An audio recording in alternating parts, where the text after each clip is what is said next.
عید کسی بھی مذہب کے اس خاص تہوار کا نام ہے جو مذہب کو ماننے والوں کے لیے خوشی کا دن تصور کیا جاتا ہے۔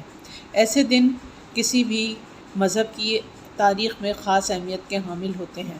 اسلام ایک مکمل ضابطۂ حیات ہے اور مسلمان ہونے کے ناطے ہم 2 عیدیں ہر سال مناتے ہیں۔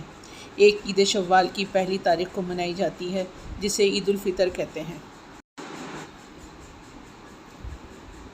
جبکہ دوسری عید ذوالحجہ کے مہینے کی 10، 11 اور 12 تاریخ کو منائی جاتی ہے، اسے عید الاضحیٰ کہتے ہیں۔ اور ایک عید 12 ربیع الاول کے دن منائی جاتی ہے جسے عید میلاد النبی صلی اللہ علیہ وآلہ وسلم کہا جاتا ہے۔ عید الفطر مسلمان ہر سال اسلام کے 9ویں مہینے میں روزے رکھتے ہیں۔ اس ماہ کو رمضان المبارک کہا جاتا ہے۔ اللہ تعالیٰ ان روزوں سے خوش ہو کر انعام میں شوال کی پہلی تاریخ کو عید عطا فرماتا ہے۔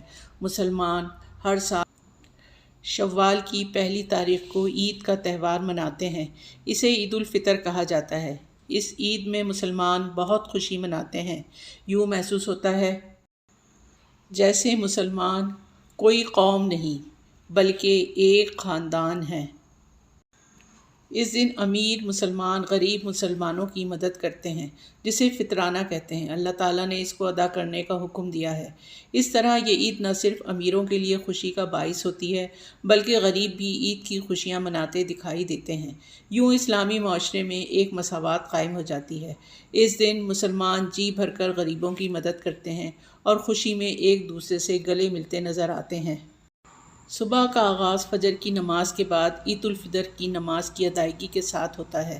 پھر سارا دن مسلمان ایک دوسرے کے گھر ملاقات کرنے جاتے ہیں، گلے مل کر خوشی کا اظہار کرتے ہیں، ایک دوسرے کو تحائف بھی دیے جاتے ہیں۔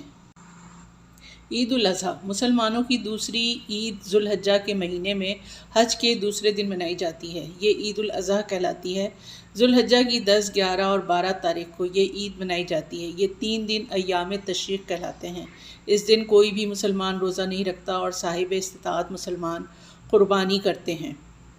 ان دنوں میں ہر مسلمان کی زبان سے اللہ اکبر، اللہ اکبر، لا الہ الا اللہ، واللہ اکبر، وللہ الحمد کی تسبیح جاری رہتی ہے۔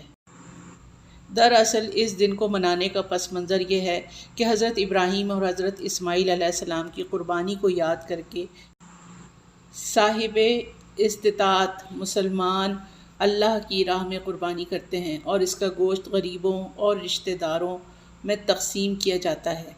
یہ عید بھی مساوات اور بھائی چارے کا درس دیتی ہے۔